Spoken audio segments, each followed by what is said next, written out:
आहेस.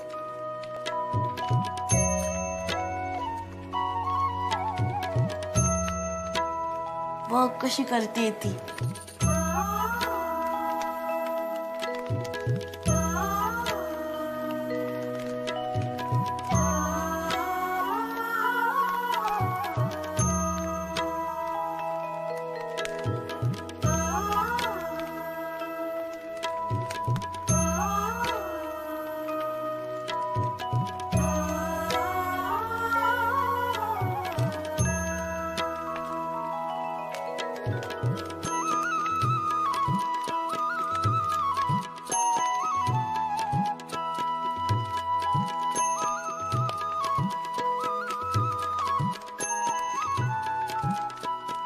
गणपत, पुन्हा माझ्याकडून अशी चूक होणार नाही. आता मीही बघून शिकले कशी खिचडी करतात ते.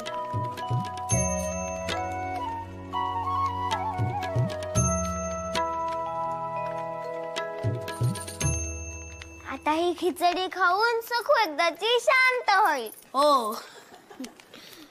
चल. काय झाले सगळे? उत्तम. पाटील आणि गावकरी अगदी खुश झाले. काहीतरी हिरावून घेण्यासाठी नव्हे तर आपल्याला कोणीतरी मदतीचा हात द्यायला आले आहेत यावर त्यांचा विश्वासच बसत नव्हता. किती वेळ आधी थोडे गैवरले पण नंतर मात्र अगदी उत्साहाने भारावून गेले. आमचे हे नाही का आले? नाही, बापू, पटवर्धन काका आणि माधव खरे तिघेही तिथेच राहिलेत. उद्या प्रात्यक्षिक आहे ना. छान, पुण्याचे काम केले हो. याचे श्रेय यशोदेला जाते. यशोदेने त्र्यंबक आजोबांना सांगितले म्हणून त्यांना सोनपूर गावाची अवस्था कळली. माझी हिंमत झाली नव्हती पण यशोदेने त्र्यंबक आजोबांच्या रागाची पर्वाही न करता सारे सांगितले आणि जुळून आले.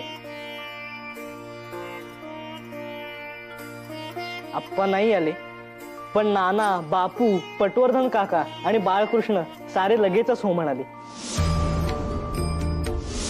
बाळकृष्ण?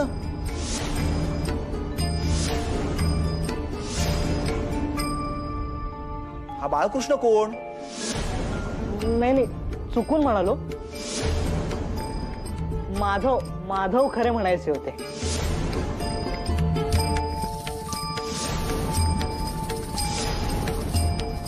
मग बाकीची मंडळी कधी यायची आहेत? नाही, ती पटवर्धन काकांची सुशीला आज दिवसभर इकडेच होती पण घरी काहीतरी कामे आहेत म्हणून रात्री तिकडेच जाईन म्हणाली. उद्या पहाटे येईल परत. अनायसे तुम्ही घरीच जात आहात तर तिला वाटेत घरी सोडाल का तिच्या? हवा असेल तर मी एखादा गडी देते बरोबर. बरे, हो ठीक आहे. बरे, मी थांबतो बाहेर. तिला पाठवा. जातो.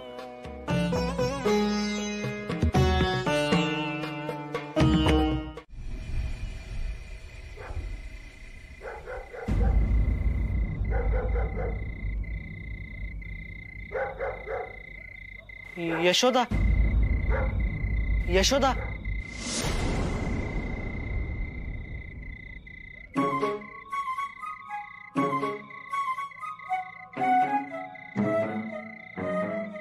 अहो, आता काय तुम्हाला मौज वाटायला लागले का खिडकीतून बोलायची? नाही नाही, तसे नाही. आज मी बोलायला नाही आलोय. सुशीला ताईला पुन्हा तुमच्या घरी सोडायला आलो होतो. अहो, पण ती काम आहे म्हणून तिच्या घरी गेली. तुम्हीच तर सोडलेत तिला थोड्या वेळापूर्वी आणि ते तिच्या घरीच राहणार होती आज. नाही नाही, म्हणजे तिचे काम पूर्ण झाले होते तर तिने मला विचारलं की मला पुन्हा परचुऱ्यांच्या घरी सोडता का म्हणून आलो होतो. बरे झाले. मला सुशीला ताईचे वाईट वाटते. बिचारी कशी एकटी उदास असते. तिला तिच्या सासरच्या घरीही जाता येत नाही ना. मी काय म्हणते, सुशीला ताईचे आहो तिला का नाही घेऊन जात त्यांच्या घरी? माहित नाही, जाऊ दे. मोठ्या माणसांच्या गोष्टींमध्ये आपण पडू नये. ते खरे, पण सुशीला ताई उदास असते म्हणून पटवर्धन आजोबाई उदासच असतात. आपण त्यांना काहीच मदत करू शकत नाही का? अहो, आता जगाच्या मदतीचा विडा आपण उचललाय का? तुम्हाला जिकडे तिकडे आपल्या लोकांचे वाईट वाटत असते, तसे मलाही वाटते. म्हणून तर लग्न न करता मला पुण्याला जायचे होते. पण नाही जाऊ दिले. उलट माझ्यात सुधारणा व्हावी म्हणून त्र्यंबक आजोबांनी माझे लग्न लावून दिले तुमच्याशी. आता तुम्ही माझ्यासारख्या विचारांच्या भुयारात बसून जगाचा विचार करायला लागलात तर झाले पानिपत. पानिपत? अहो, दुर्वांच्या आजीचा आवडता शब्द आहे. एकदा ऐका ती गोष्ट तिच्याकडून, छान सांगते.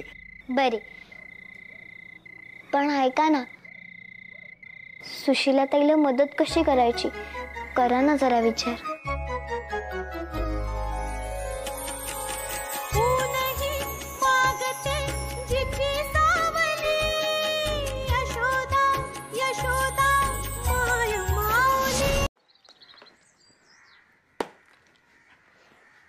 नानू, मला तुझ्याशी बोलायचे होते. मला नाही बोलायचंय. तुला काही करून बोलावे लागेलच. मला नाही बोलायचंय. नानू, अरे तुला कुठेही जाता येणार नाही.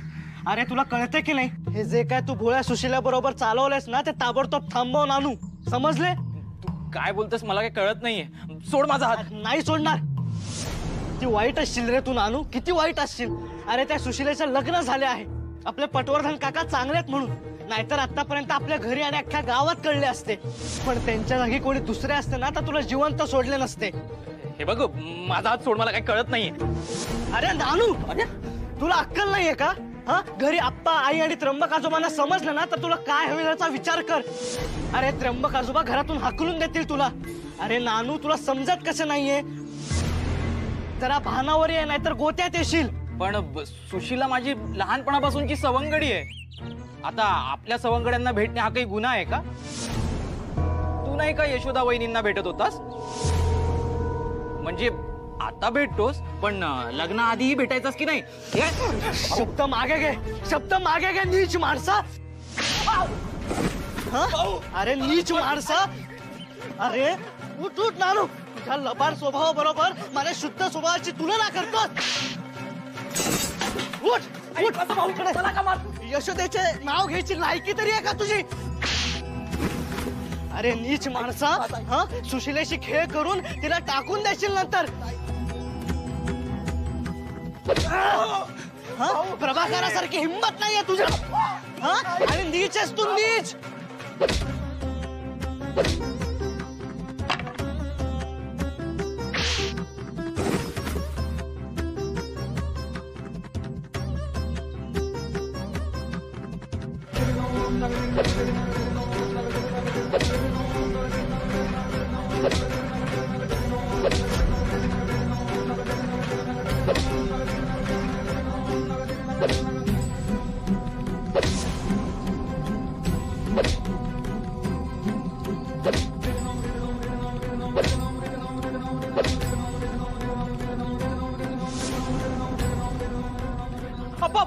मला वाचवा, हा भाऊ मला मारतोय.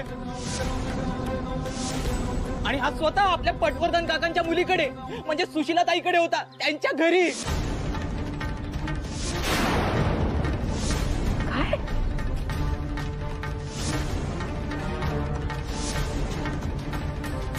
एकटीच आहे ना ती? मी सहजच तिकडून जात होतो आणि नेमके मी पाहिले तर हा तिकडे होता.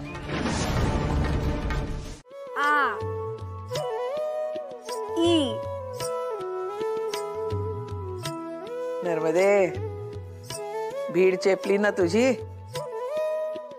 भीती संकोच गेला ना आता? चांगली चालली आहे शाळा?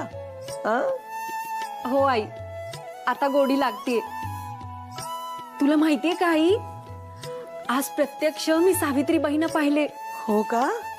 त्यांचे बोलणे ऐकून लाजेची जागा आता अभिमानाने घेतलीये. म्हणून उशीर झाला वाटतं आज यायला. हो आई. आई अगं, आज शाळेत सावित्रीबाई आल्या होत्या. त्यांनी त्यांचे अनुभव सांगितले. अगं बाई, केवढा तो खडतर प्रवास. आई अगं, त्यांनी शेंडगोळे झेललेत हे तर मी इतरांकडून ऐकले होतेच, पण आज त्यांच्या तोंडून जेव्हा ऐकले तेव्हा अंगी एक अद्भुत चेतना जागी झाली बघ. जाणीव झाली की त्यांनी एक फार मोठे आणि महत्वाचे कार्य हाती घेतले. स्त्रियांना साक्षर आणि सक्षम करण्याचे. आपणही या कार्याचा एक भाग आहोत. आई तुला सांगू का, एक तऱ्हेची ही एक लढाईच आहे बघ. त्यामुळे लवकरात लवकर शिक्षण घेऊन आपणही आपला वाटा उचलायला हवा. शोभतेस हो, बल्लाळरावांची मुलगी शोभतेस तू आता. हो आई, मी निश्चयच केलाय तसा. आई अगं, सावित्रीबाईंनी आजवर जवळजवळ 15 शाळा उघडल्या आहेत. एवढ्या मोठ्या बाई पण राहणीमान मात्र अगदी साधे. मोठेपणाचा लवलेशी नाही ग. बोलणे अत्यंत कणखर पण तरीही प्रेमळ. माझ्या पानात काय पिंड वाढणार आहात का? हो बापू, काय अभद्र बोलताय. बोलणारच. अरे जीव चाललाय माझा भुकेने, आणि भुकेनं मेलो ना तर पिशाच्या होऊन पहिली मान या सुभद्रेची धरेन, लक्षात ठेव. मला खायला आणून दे लवकर.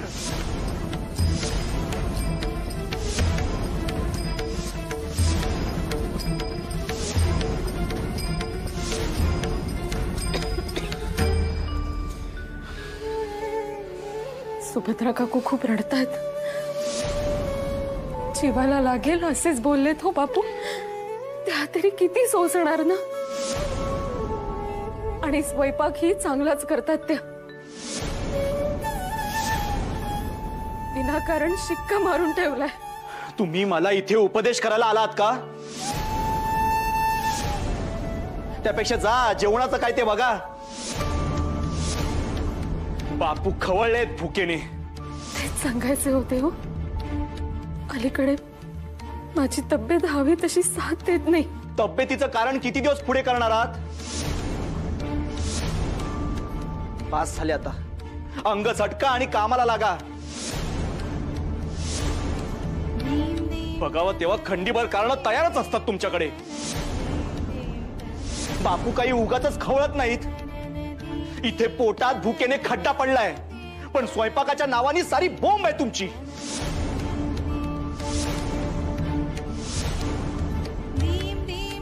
अहो, मी बरी झाले ना की करीन हो सगळे. तुम्ही रागवू नका.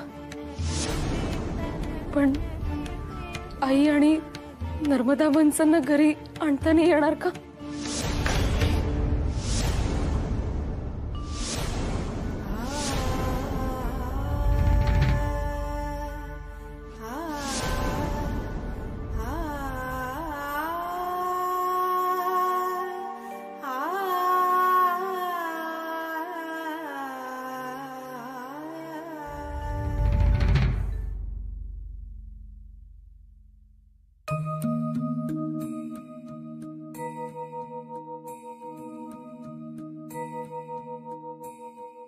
काय रे, असा काय येतोय चोरासारखा? काय झालं?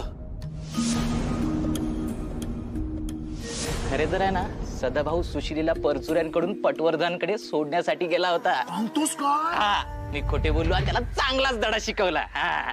आता मला सांग, ही गोष्ट जाऊन जर मी नारायण दादाला किंवा त्र्यंबक काकांना सांगितली तर काय होईल रे? नको ना काका, असे नको करू ना.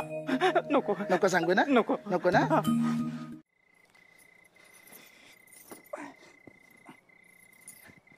भयो, आज दुपारी खिचडी अगदी छान झाली गो. एवढे रामायण घडले तरी भान ठेवून तू पटकन खिचडी तयार केलीस. बापूही शांत झाले, नाहीतर कठीण परिस्थिती झाली असती गो.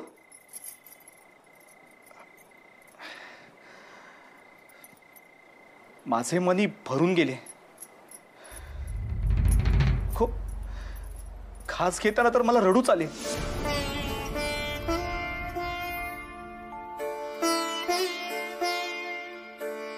आम्हा मोठ्यांच्या तांडवात आम्हा लहान मुलांचे हाल होतात गो.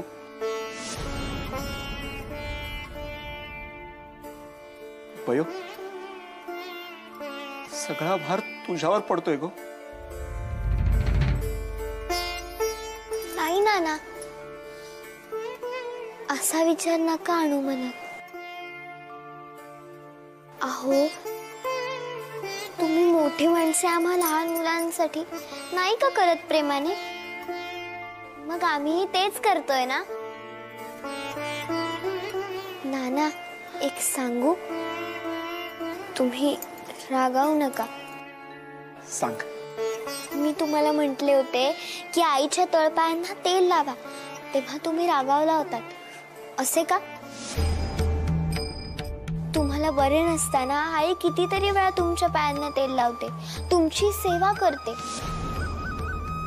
मग आज तिला बरे नाहीये तर हे काम पुरुषांचे नव्हे बयो. का? ही कामे पुरुषांची आणि ही कामे बायकांची, हे कोणी ठरवले? परंपरेने. बयो, तुझ्या काचे उत्तर माझ्याकडे नाहीये, पण हीच पद्धत आहे, हीच परंपरा आहे. पण आईवर तुमची माया नाही का? मग आपल्या मायेच्या माणसांना मदत करणे, त्यांची सेवा करणे, याला परंपरा का नाही परवानगी देत? आणि नाना, आजीला भेटायसाठी आई किती तळमळत होती, पण तुम्ही आईला तिकडेही नाही जाऊ दिले. परंपरेने हे सांगितले आहे का? मला माहित नाही, पण बापू नाही म्हणाले म्हणून तुम्ही नाही म्हणालात, हे माहितीये मला.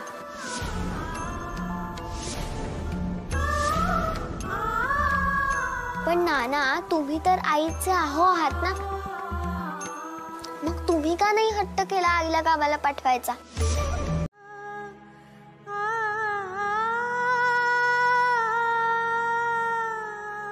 काकू आजी, का ग डोक्याला हात लावून बसलेस?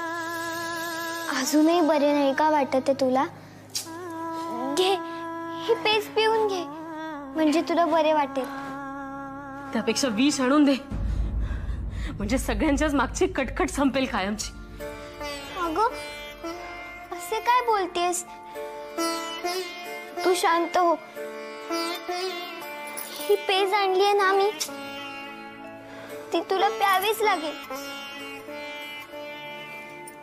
घे, पी. अगं, आईलाही पहाटे ताप भरलाय. घे घे.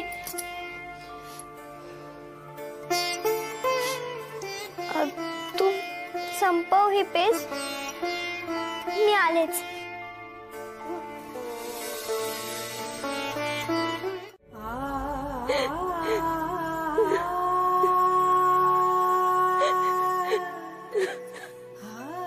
सुभद्रा आजी, नको ना त्रास करून घेऊ स्वतःला. घे, मी तुझ्यासाठी हे चाटण केले, ते घे, म्हणजे तुला बरे वाटेल. नको मला. असं काय करतेस? तुझ्यासाठी नाही, आमच्यासाठी तरी घे. आम्ही तुझे कोणीच नाही का?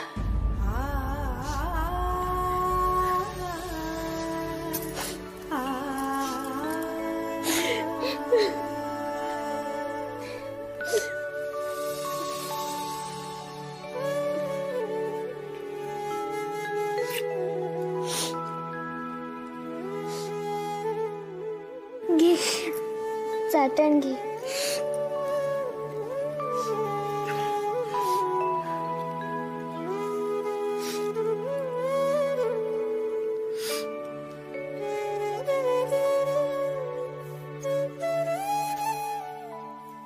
आता बरे वाटेल तुला.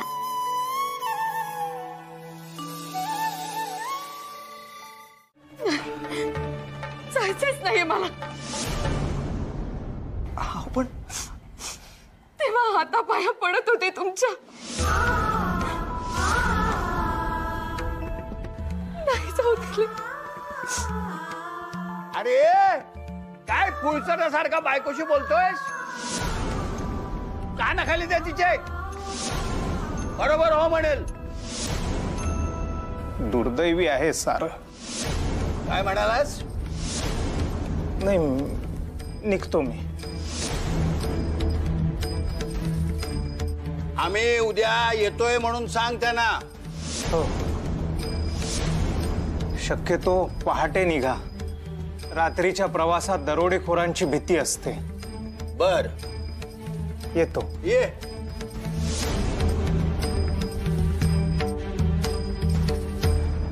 पहाटे निघू, पण निघूच. जायचे म्हणजे जायचे, मला सबब नकोय.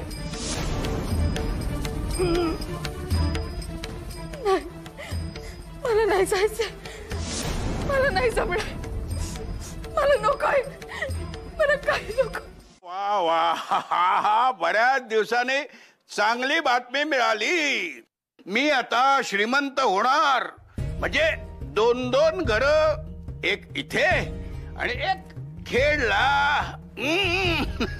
आता ऐट विचारायला नको. काय? मी उमेला सांगून येते आपण इकडे काही दिवस नाही होत म्हणून.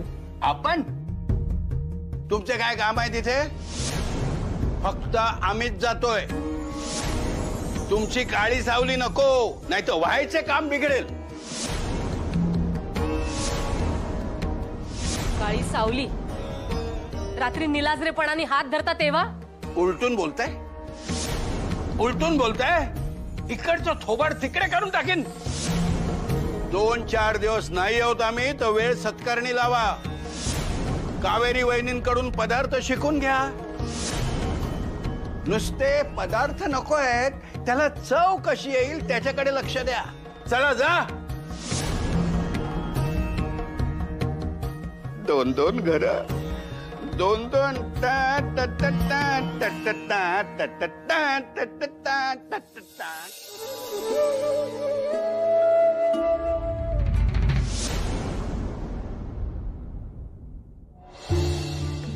वा, छान. मला बघून तोंड फिरवेपर्यंत मजल गेली तुझी. कोण समजतेस कोण तू स्वतःला? आणि वय काय तुझे? हे बघ, मोठ्यांनी सांगितलेले गप्प ऐकावे. तुझा हा आगाऊपणा सतत नकोय आणि माझ्या समोर तर नकोच नकोय. तुझ्यामुळे कायम आम्हाला बोल लागतात. आता इथून पुढे मर्यादेत राहा. मला अक्कल शिकवायची गरज नाहीये.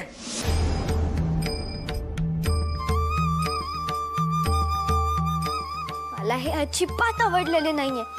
तिला जेव्हा आजीला भेटायचे होते तेव्हा भेटू दिले नाहीत, आणि आता तिला बरे नाहीये तरी जबरदस्ती नेतायत.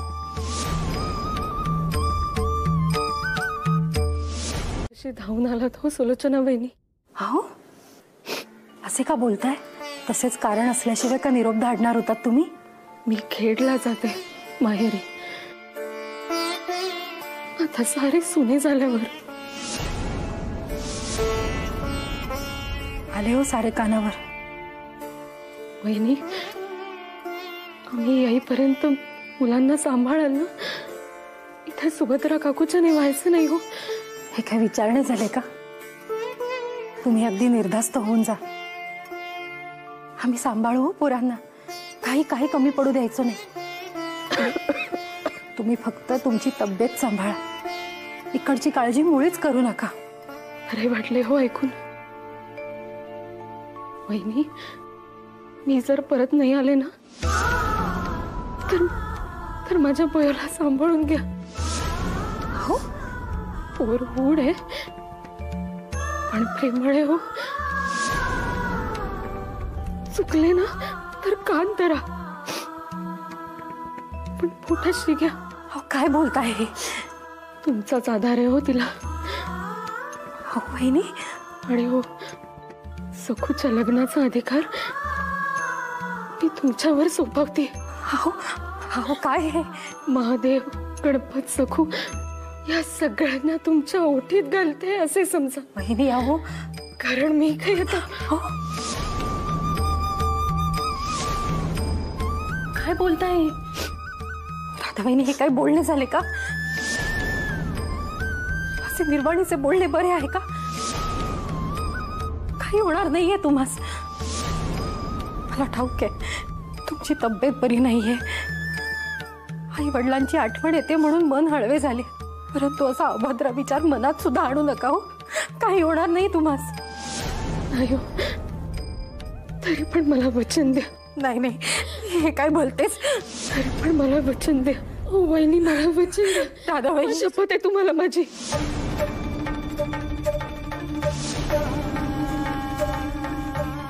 दिले वचन, परंतु ध्यानात ठेवा, तुम्ही परत येणार आहात.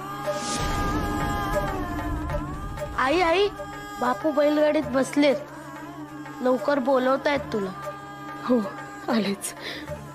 त्यांना म्हणावं देवाला नमस्कार करून येते.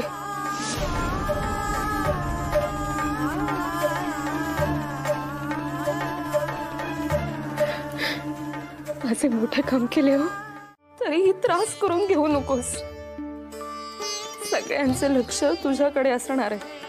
हो आई, मी हे सगळे करेन. तू हे सगळे असे का बोलतेस की पुन्हा कधीच मला भेटणार नाही असे?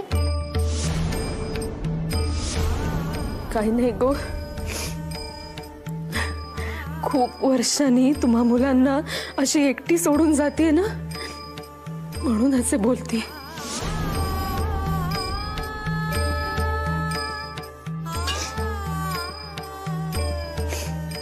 हा तुझ्यासाठी बाळकृष्ण, हा तुझे रक्षण करेल आणि पुढे तुझ्या पोटी येईल हो, तेव्हा तुझे यशोदा नाव सार्थक कर.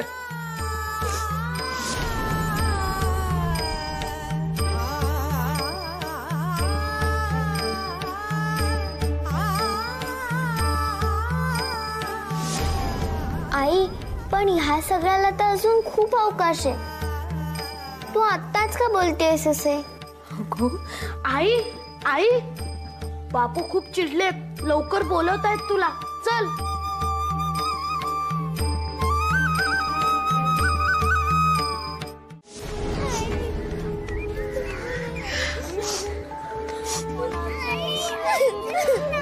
येते मी.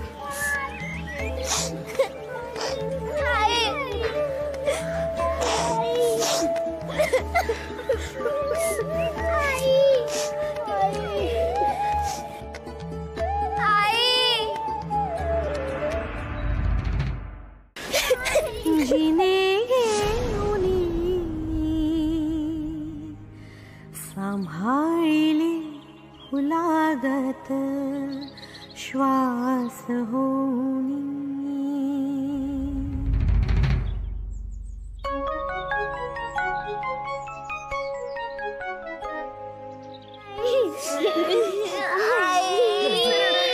उशीर होतोय ना, आईला उशीर होतोय बा. आईला उशीर होतोय. ये बा.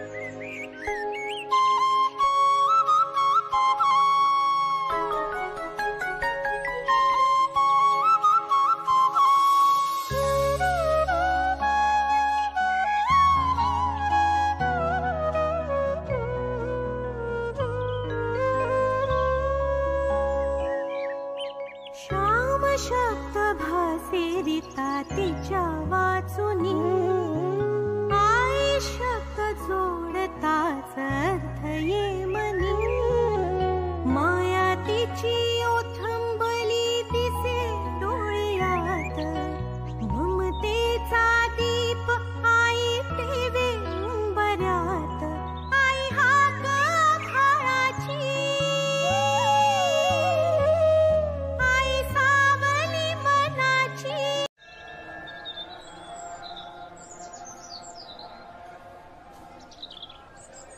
काय रे रघु, बरायस का आता? बराच म्हणायचंय, आणि नसलो तरी कोणाला फरक पडणार आहे का? का असं वाकडं बोलतोस? बरं, गोदा सावरली का आता? नाही, इतकं सोपं आहे का ते? अरे दिवस रात्र बोलणारी बाई आता गप्प पडून असते. शेवटी काळ हेच औषध आहे सगळ्या दुःखावर. काही दिवस गेले ना की हळूहळू होईल सगळं नीट. माहित नाही, पण मला वाटतं आता वेळ आली आहे. वेळ? कसली वेळ? वाटण्या करण्याची.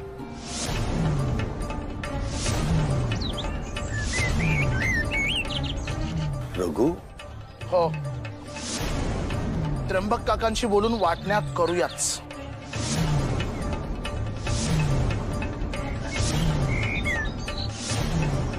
मला नाही वाटत गोदा आता या घरात राहील. आणि खरं सांगू ना तर माझी इच्छा नाहीये. कायम दुय्यम वागणूक, सतत तुझा भाव, आणि आता तर गोदेला मृत्यूच्या दाढेत ढकलण्यापर्यंत मजल गेली म्हातारीची. आडाण्यासारखं बोलू नकोस. बोललो नाही मी, पण त्या गणूगड्याच्या बायकोकडून मला सगळं समजलंय. गोदा चुकीचं फळ खात होती एकसारखं. झालं म्हणजे आता सगळं खापर तुम्ही गोदेच्या माथी फोडणार. वा वा वा दादा, हाच तुझा भाव म्हणतो ना, तो हाच. आम्हीच कायम चुकीचे आणि शहाणे काय ना ते फक्त तुम्हीच. किती नीच माणसं आहात रे तुम्ही. नाही नाही, मला नाहीच राहायचंय तुमच्या बरोबर. आता वाटण्या कराच. अजिबात जमणार नाही ते. अजिबात जमणार नाही.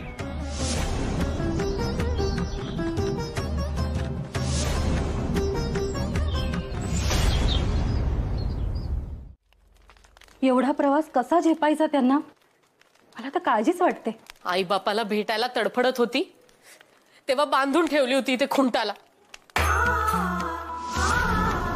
का तर यांना तिन्ही त्रिकाळ तिच्या हातचा सुगरा स्वयंपाक हवा होता ना गिळायला. किती हातापाया पडली होती, पण नाही म्हणजे नाही पाठवले तिला. आणि आता लोण्याचा गोळा खायला गेलेत बोके. राधेचे घर सोने नाणे मटकवायचे ना, तिची पर्वा कुणाला आहे? ती जगो वा मरो, आपल्या कामी येते ना, बास झाले. मटकवायचे ना, एवढाच विचार करतो तो शंकर बापू नावाचा खवीस.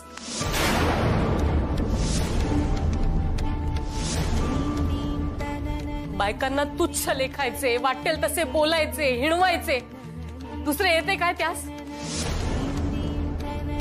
मी तर वाट बघते कधी अलवणात जाते याची.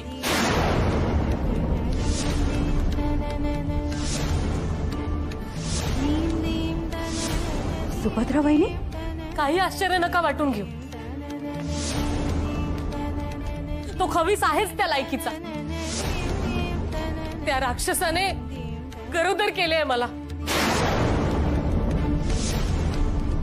सुभद्रा वहिनी, अहो अहो आता काय सांगायचे. उगाच नाही त्याला शिलाशाप देत मी. त्याच्यापासून सुटका होण्याची वाट बघते मी.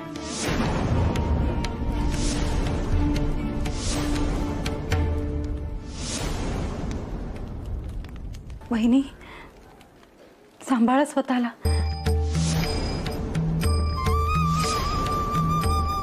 आता उमेचे लग्न झाले आहे, तशी काही जबाबदारी नाही. मी मेले तरी हरकत नव्हती, पण राधेकडे बघून वाटले की उद्या ही आडवी पडली तर मुलांचे काय, म्हणून तग धरू नये, सांभाळून राहते. अजून त्या नतद्रष्टाला सांगितलेले नाहीये मी.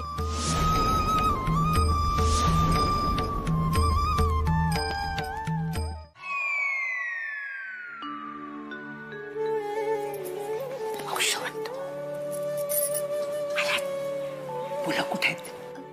ते खेळतात बाहेर. बरे झाले हो, राधेने सुलोचने सांगितले मुलांना घरी घेऊन जा म्हणून. गेलीये बिचारी माहेरी, पण आई बापा विना रिकाम घर पाहून तिला ब्रह्मांड आठवेल. असो, यशोदे, सुभद्रा काकूला म्हणावं एकटी कशाला राहते, इथे ये ना. काय करते काय एकटी ती? ते सुभद्रा आजी आता तिचे दागिने स्वच्छ करते बहुतेक. आता गोदा काकू पण तिकडेच गेल्या. तिकडे गेली म्हणजे काहीतरी घोटाळा करणार. मला जाऊन तिकडे लक्ष दिलं पाहिजे. तशी सुभद्रा खमकी आहे. आमची ही सुद्धा काही कमी नाही. हा, एखादा दागिना लंपास करायची काही सांगता येत नाही. मी आलेच.